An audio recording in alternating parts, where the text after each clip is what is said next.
आप केवल निस्वार्थ भाव से कर्म कीजिए, केवल वही आपके हाथ में है। मनुष्य कितना भी गोरा क्यों ना हो, परंतु उसकी परछाई सदैव काली होती है। मैं श्रेष्ठ हूँ, यह आत्मविश्वास है, लेकिन सिर्फ मैं ही श्रेष्ठ हूँ, यह अहंकार है। व्यक्ति जो चाहे बन सकता है, यदि विश्वास के साथ इच्छित वस्तु पर लगातार चिंतन करें। प्रेम सदैव माफी मांगना पसंद करता है और अहंकार सदैव माफी सुनना पसंद करता है। जो रास्ता ईश्वर ने आपके लिए खोला है, उसे कभी भी कोई बंद नहीं कर सकता। मनुष्य का जीवन केवल उसके कर्मों पर चलता है। जैसा कर्म होता है, वैसा उसका जीवन होता है। एक बार माफ करके अच्छे बन जाओ, परंतु दोबारा उसी इंसान पर भरोसा करके बेवकूफ कभी न बनो। मन की गतिविधियों, होश, श्वास और भावनाओं के माध्यम से भगवान की शक्ति सदा तुम्हारे साथ है। जीवन में आधे दुख इस वजह से आते हैं क्योंकि हमने उनसे आशाएं रखी जिनसे हमें नहीं रखनी चाहिए थी।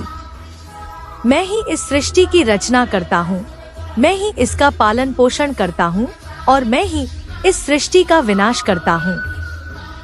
जब संसार में धर्म की हानि होगी, अधर्म की विजय, तब मैं इस पृथ्वी पर अवतार लूंगा। शांति से भी दुखों का अंत हो जाता है और शांत चित्त मनुष्य की बुद्धि शीघ्र ही स्थिर होकर परमात्मा से युक्त हो जाती है। हमारी आस्था की परीक्षा तब होती है जब हम जो चाहे वो न मिले और फिर भी हमारे दिल से प्रभु के लिए शुक्रिया ही निकले। लोग अक्सर सच कहने से बचते हैं या डरते हैं, पर सत्य कभी छुप नहीं सकता और न ही कभी मिट सकता है। कितना भी छुपा ले, पर सच तो उजागर हो ही जाएगा। जो बात सच पर आधारित हो, उसे करने या कहने और मानने से कभी नहीं डरना चाहिए। इच्छा पूरी नहीं होती तो क्रोध बढ़ता है और इच्छा पूरी होती है तो लोभ बढ़ता है। इसलिए जीवन की हर स्थिति में धैर्य बनाए रखना। धर्म केवल रास्ता दिखाता है, लेकिन मंजिल तक तो कर्म ही पहुंचाता है। वह जो सभी इच्छाएं त्याग देता है, मैं और मेरा की लालसा तथा भावना से मुक्त हो जाता है, उसे शांति प्राप्त होती है। श्री कृष्ण ने कहा है, अगर तुम्हें किसी ने दुखी किया है तो बुरा मत मानना। लोग उसी पेड़ पर पत्थर मारते हैं जिस पेड़ पर ज्यादा मीठे फल होते हैं। स्वार्थ से रिश्ते बनाने की कितनी भी कोशिश करें, वो कभी नहीं बनते हैं, और प्रेम से बने रिश्तों को कितना भी तोड़ने की कोशिश करें, वो कभी नहीं टूटते। अगर व्यक्ति शिक्षा से पहले संस्कार, व्यापार से पहले व्यवहार और भगवान से पहले माता पिता को पहचान ले तो जिंदगी में कभी कोई कठिनाई नहीं आएगी। जिस मनुष्य ने जवानी में बहुत पाप किए हैं, उसे बुढ़ापे में नींद नहीं आती। श्री कृष्ण कहते हैं कि मनुष्य को अपने मन को बार बार समझाना चाहिए कि ईश्वर के सिवा उसका कोई नहीं है। परिवर्तन इस संसार का नियम है। कल जो किसी और का था, आज वो तुम्हारा है एवं कल वो किसी और का होगा।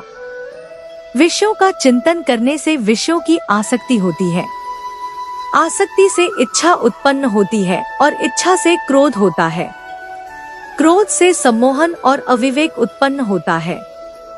जो कुछ हुआ अच्छे के लिए हुआ, जो हो रहा है अच्छे के लिए हो रहा है, जो होगा वह भी अच्छे के लिए ही होगा। मेरे लिए न कोई घृणित है और न ही कोई प्रिय, न कोई निर्धन है और न ही कोई धनी। बस जो भक्ति भाव के साथ मुझे याद करते हैं, मैं उनका हूँ और वो मेरे। आप वही हैं जिसमें आप विश्वास करते हैं। आप वह बन जाते हैं जो आप मानते हैं कि आप बन सकते हैं। अगर तुम अपना कल्याण करना चाहते हो तो सभी तरह के उपदेशों, सभी धर्मों को छोड़कर मेरी शरण में आ जाओ, मैं तुम्हें मुक्ति प्रदान करूंगा। जिस इंसान के चारों तरफ नकारात्मक लोग रहते हैं, उस इंसान का मंजिल से भटक जाना तय है।